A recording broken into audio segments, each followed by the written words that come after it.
11.789 ca COVID-19 mới tại 59 tỉnh thành, gần 26.000 bệnh nhân ra viện. Trong ngày 24 tháng 11, ca COVID-19 mới được ghi nhận tại 59 tỉnh thành, với 11.789 trường hợp. Số mắc mới tiếp tục tăng 663 so với ngày trước đó.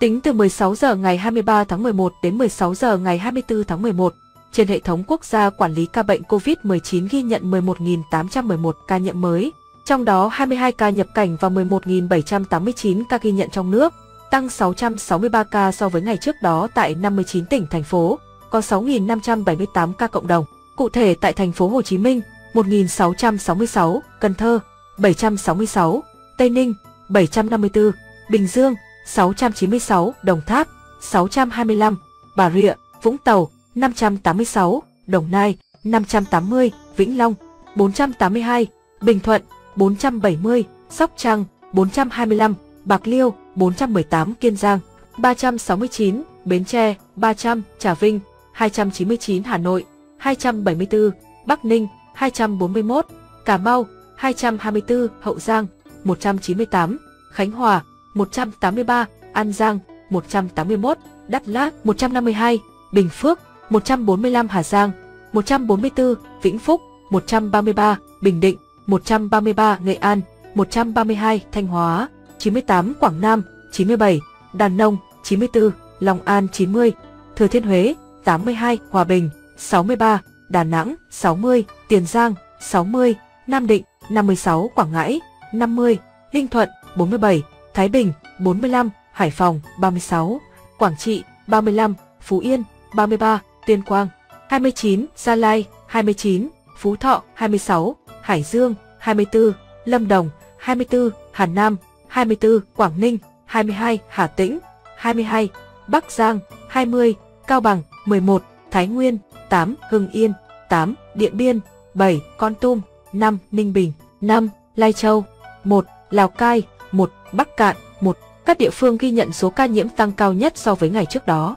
Thành phố Hồ Chí Minh 462 ca, Cần Thơ 412 ca, Tây Ninh 154 ca. Trung bình số ca nhiễm mới trong nước ghi nhận trong 7 ngày qua là 10.349 ca ngày. Như vậy kể từ đầu dịch đến nay Việt Nam có 1.155.778 ca nhiễm, đứng thứ 37 phần 223 quốc gia và vùng lãnh thổ. Trong khi với tỷ lệ số ca nhiễm 1 triệu dân, Việt Nam đứng thứ 150 phần 223 quốc gia và vùng lãnh thổ. Bình quân cứ 1 triệu người có 11.728 ca nhiễm. Trong đợt dịch thứ 4, từ ngày 27 tháng 4 năm 2021 đến nay, số ca nhiễm mới ghi nhận trong nước là 1.150.625 ca, trong đó có 934.444 bệnh nhân đã được công bố khỏi bệnh. Có 3 tỉnh, thành phố không có ca lây nhiễm thứ phát trên địa bàn trong 14 ngày qua: Yên Bái, Bắc Kạn, Lai Châu. Các địa phương ghi nhận số nhiễm tích lũy cao trong đợt dịch này: Thành phố Hồ Chí Minh 460.789, Bình Dương 278.102, Đồng Nai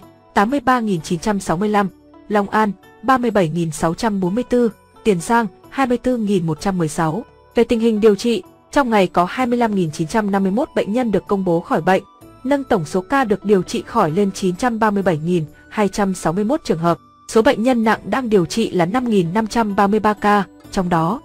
thở oxy qua mặt nạ 3.805 ca, thở oxy dòng cao HFNC 1.045 ca, thở máy không xâm lấn 162 ca, thở máy xâm lấn 511 ca, ECMO 10 ca. Về số bệnh nhân tử vong, từ 17 giờ 30 phút ngày 23 tháng 11 đến 17 giờ 30 phút ngày 24 tháng 11 ghi nhận 125 ca tử vong tại thành phố Hồ Chí Minh 62, Bình Dương 15, Đồng Nai 11, Kiên Giang 5, Cà Mau 5, Sóc Trăng 4, Tây Ninh 3, Đồng Tháp 3, Cần Thơ 3, Bình Thuận 2, Long An 2, Bạc Liêu 2, Trà Vinh 2, Hà Giang 1, Khánh Hòa 1, Đà Lạt 1, Ninh Thuận 1, Bình Phước 1, Hậu Giang 1. Trung bình số tử vong ghi nhận trong 7 ngày qua là 129 ca ngày. Tổng số ca tử vong do COVID-19 tại Việt Nam tính đến nay là 24.243 ca, chiếm tỷ lệ 2,1% so với tổng số ca nhiễm. So với thế giới, tổng số ca tử vong Việt Nam xếp thứ 34 phần 223 quốc gia và vùng lãnh thổ,